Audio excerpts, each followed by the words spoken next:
So I recently went on a Christmas cruise, and I went in with little to no expectations, and I was very pleasantly surprised, because we went there, and there's like Christmas lights and things all around. I should mention that I think I went in with little to no expectations because it's here in Provo, and it's on a river. Yeah. Now you thought I was talking like a booze cruise. No way. And so we get out there, and I start making conversation with our captain. I was like, so how long have you been a captain and the like? And he's like, listen, son, like, you don't have to call me a captain. I was like, please, you don't need to be so modest, buddy. Like, again, he's like, no, like, this thing really doesn't have a motor. Like, see that rope that's suspended from the tree canopy? I'm going to pull us along with that. Okay? So he starts going, just kind of pulling us along. As we're going through, we're still talking, making conversation. There's lights all over. It's lovely. And I see that there's like a Star of David that's kind of there. And I'm like, I get like the concept behind that, like it's inclusion for everybody. But this is literally a Christmas cruise, and I'm pretty sure the Jews were not a fan of Jesus. But like, that's all right, whatever, you know?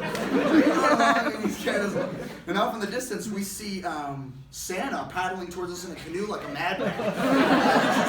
He gets close, he jumps on him like, Santa, you scoundrel. Should have known you were going to make it out here. And he's like, ho, ho, ho, am I right? I'm like, you are in fact correct, sir. And he goes, yeah, buddy, so have you seen my reindeer? And I was like, you know what, I would love to help you find your reindeer, but I really am not in the mood to play along, you know? So after some forced dialogue later, he finally exits our raft and starts making his way back downriver, and we approach like a stereotypical nativity scene. I'm like, okay, this is cool, Christmas Eve, very cool. But we notice that there's something fundamentally wrong with the picture in question, namely on the faces of Mary and Joseph, who are standing over the manger, like so. And their faces say, God Gandhi, where'd he go? And we look down, empty manger. Nowhere to be seen. Yeah. So, anyway, we're like trying to figure out, okay, so I asked the captain, mine's not the captain, but he starts going, he's like, yeah, most people don't notice that.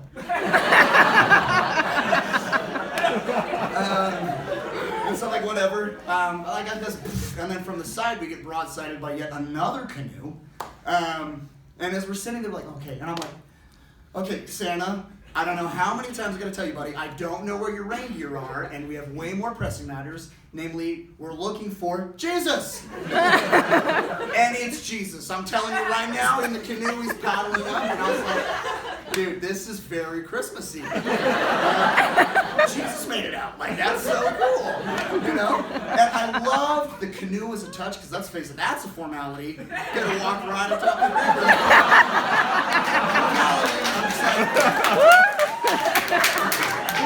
That was a very Jesus move, you know? Very humble of him. Yeah. Alternatively, I think it would have been great if like there was like a hole in like the spot for the manger. It was like a photo op. It's kind of like Mary Joseph. I don't know if any of you have noticed this, but Subway smells like good smelling vomit.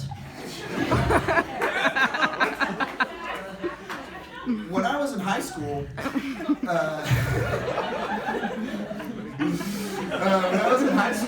I went on a service trip to Nepal, and we got like all these like debriefing meetings on what we could and could not do. And one of the main ones was like, hey, do not touch the wildlife. They can carry all sorts of diseases. You'll get sick and die. And I'm like, okay, we don't think it's gonna die. So, but one member of our group decided they were gonna break this rule. And you'd think if you were gonna break this rule, you'd do it for like a really adorable animal, right? Like maybe like a playful little monkey or like a cute little goat. But no, Gabby decided she was gonna go for the sky rat option. Yeah. Out of all of them, she picked a friggin' pigeon, which you can find anywhere. So she grabs this pigeon and she gets super sick and dies of avian flu. No, she did not. It's okay. You guys can laugh. She's fine. She's still alive and well. Anyway, so she does get super sick though, to the point of delirium. And she ends up on top of this school that we've been constructing for like local children. And she's up there and she goes, hey guys, I think I found a shortcut to the ground. A what? A shortcut to the ground. That sounds like a mom to like a child trying to like minimize a very like horrible world event. You know what I mean? Like just sitting there, it's like, so did the people on the Titanic, Mom, like, did they like jump off and die? And she's like, no, sweetie, they found a shortcut to the ground.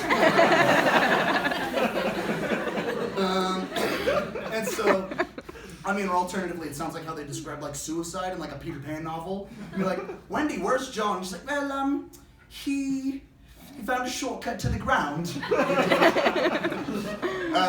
No, so Gabby's up there, and she's like, no, guys, I think I got this. Like, listen, Gabby, you touch a pigeon, you can't fly. That's not how this works. And she's like, I'm gonna do it. And so she jumps. And just like we do, we realize mid-air that they're suspended about 10 feet off the ground, these two clotheslines. And I don't know if you ever jumped on a trampoline with a small child and accidentally like double bounced him into oblivion. But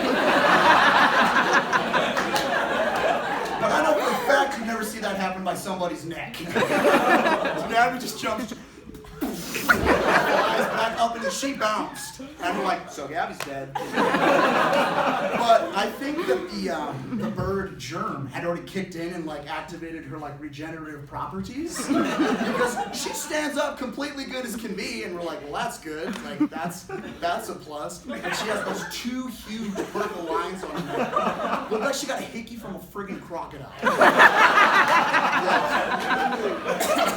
And so then we're like, all right, Gabby, get out of the way. And we spend the next 30 minutes in the rain, like setting up this like indigenous like clothes on.